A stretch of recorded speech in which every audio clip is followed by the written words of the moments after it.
Hello अस्सलाम वालेकुम दोस्तों। तो यार क्या हाल है। आज की इस वीडियो में हम प्रोबेबिलिटी के बारे में पढ़ने जा रहे हैं, ठीक है। और इससे पहले मैंने फैक्टोरियल नोटेशन, परमुटेशन, कॉम्बिनेशन ये पढ़ाया था, तो वो प्लीज़ मेहरबानी वो वीडियो जाकर देख लें, ठीक है। तो हम कुछ पहले यहाँ पे टर्म्स जान लेते हैं, ठीक है। पहली टर्म में एक्सपेरिमेंट, ठीक है। एक्सपेरिमेंट कोई भी ऐसा एक्शन होता है जिसकी आउटकम निकलती है, ठीक है। इसको सिंपल, बिल्कुल सिंपल में हम जान लेते हैं कि कोई भी ऐसा एक्शन, जैसे अगर मैंने कॉइन को टॉस किया तो ये मैंने एक एक्सपेरिमेंट किया, ठीक है। या जैसे मैंने डाइस को मतलब फेंका हिलाकर, लूडो की जो गोटियां होती हैं उन्हें फेंका, तो ये मैंने एक एक्शन किया। ये इस एक्शन को हम एक्सपेरिमेंट कहेंगे। अब इस एक्शन की रिएक्शन में जो रिजल्ट आता है तो उसको हम आउटकम कहते हैं, ठीक है। Outcome is the result of an experiment. अब सिर्फ एक आउटकम नहीं होती है, अब जितनी भी पॉसिबल आउटकम्स हैं उनको हम सैंपल स्पेस कहते हैं, ठीक है। अब जैसे अगर मैंने एक डाई थ्रो किया तो कितनी पॉसिबल आउटकम्स आ सकती हैं, ठीक है। मैंने डाई थ्रो किया तो डाई में 1 नंबर भी आ सकता है, 2 नंबर भी आ सकता है, 3 नंबर भी आ सकता है। इस तरह करके 6 पॉसिबल आउटकम्स आ सकती हैं। तो ये 6 पॉसिबल आउटकम्स क्या बन गया, मेरा सैंपल स्पेस बन गया, ठीक है। जैसे 1 2 3 4 5 6 तक आउटकम्स आ सकती हैं, तो ये मैंने सैंपल स्पेस बना दिया, ठीक है। इसी तरह अगर मैं कॉइन को टॉस करता हूँ, ठीक है, कॉइन को उछालता हूँ, तो जब अब कॉइन नीचे गिरेगा, ये मैंने उछालना, मेरा जो उछालना है कॉइन को, ये एक एक्सपेरिमेंट हुआ, ठीक है। अब जो नीचे गिरेगी उससे 2 आउटकम्स आ सकती हैं, ठीक है। 2 पॉसिबल आउटकम्स आ सकती हैं। अगर मैं दोनों पॉसिबल आउटकम्स को मिला दूं तो ये बन जाएगा मेरा सैंपल स्पेस, ठीक है। अब आई थिंक आपको क्लियरली समझ में आ गया एक्सपेरिमेंट आउटकम और सैंपल स्पेस क्या होता है, ठीक है। अब जैसे 2 पॉसिबल आउटकम आ सकती है, या तो हेड आ सकता है या तो टेल आ सकता है, ठीक है। तो मेरा सैंपल स्पेस क्या बन जाएगा, सैंपल स्पेस में हेड और टेल दोनों लिख दूंगा, ठीक है। अब हम आते हैं हमारी मेन फोकस पे। वहाँ पर आने से पहले हम एक और चीज़ डिस्कस कर लेते हैं, वो है इवेंट, ठीक है।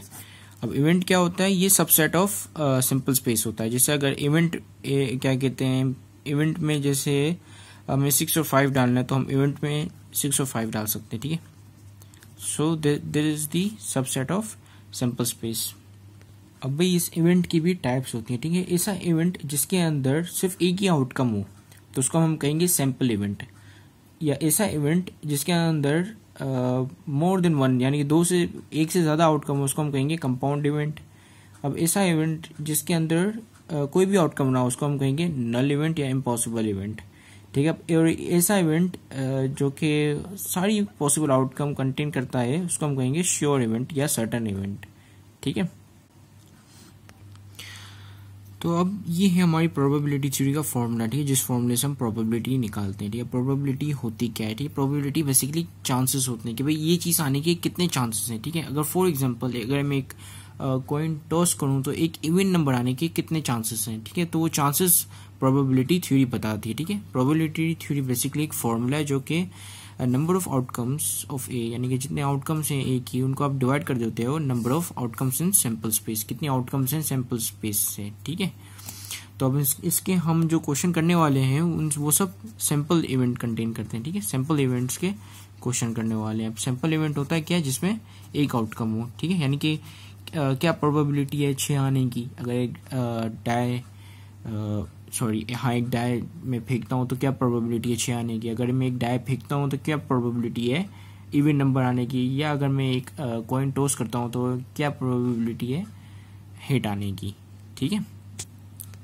अब यहाँ पर देखिए, यहाँ पर हमारे पास एक क्वेश्चन है जिसमें लिखा हुआ है 6 side die is toss only once, ठीक है। एक दफ़ा 6 साइड डाई टॉस हुआ only once, find probability of getting a number less than 3। ऐसी प्रोबेबिलिटी ढूंढे जिसके ऐसे नंबर निकालने, ऐसे नंबर्स का इवेंट सैंपल स्पेस बनाना है जो कि लेस देन 3 में हो, ठीक है।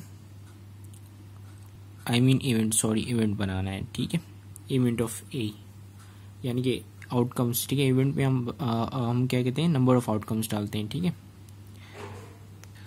तो ये ए हमारा इवेंट हो गया, ठीक है।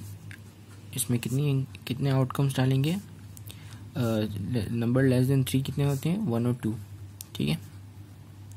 और सैंपल स्पेस हम बना लेंगे। एक डाई जब टॉस होगा तो उसकी सैंपल स्पेस कितनी बनेगी, उसमें 1 भी आ सकता है, 2 भी आ सकता है, 3 भी आ सकता है, 4 भी आ सकता है और 5 भी आ सकता है और 6 भी आ सकता है, ठीक है।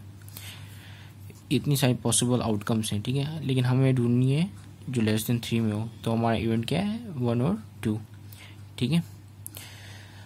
अब हम देखेंगे कि सैम्पल स्पेस में कितने नंबर हैं, ठीक है, और हमारे इवेंट में कितने नंबर हैं। इवेंट में दो आउटकम्स हैं, ठीक है। तो ये हमारी इसको हम n और इवेंट a में डिवाइड कर देंगे हम सैम्पल स्पेस से, ठीक है। तो हमारे इवेंट a में कितनी 2 आउटकम्स हैं और सैम्पल स्पेस में कितनी आउटकम्स पड़ी हुई हैं, 6 आउटकम्स पड़ी हुई हैं, ठीक है। हम ये नहीं काउंट, हम इन्हें ना प्लस कर रहे हैं ना हमें इन्हें माइनस कर, हम देख रहे हैं कि भाई कितनी आउटकम्स हैं, ठीक है। तो ये एक आउटकम हो गई, ये दूसरी आउटकम हो गई, तीसरी आउटकम हो गई, चौथी आउटकम हो गई, पांचवी छठवीं आउटकम, यानी कि 6 आउटकम्स हैं, ठीक है। और यहाँ पर 2 आउटकम्स है, 1 और 2 आउटकम्स, ठीक है। ये आउटकम है और ये भी आउटकम है, तो ये 2 आउटकम्स हो गई, ठीक है। तो आउटकम्स को इवेंट को डिवाइड कर देंगे सिंपल स्पेस से, तो हमारी आंसर आ जाएगा जो कि है 1/3, ठीक है। So that is the formula of probability, ठीक है। हमने बिल्कुल इस कहाँ गया फॉर्मूला से क्या है, ठीक है। आउटकम्स को, number of outcomes in event को डिवाइड कर दिया हमने सिंपल स्पेस के अंदर जितनी भी आउटकम्स हैं। तो इसी के साथ ये वीडियो ख़त्म होती है, मैं चलता हूँ। अल्लाह हाफिज़। नेक्स्ट वीडियो में हम इसको थोड़ा आगे तक कंटिन्यू करेंगे, तब के लिए अल्लाह हाफिज़।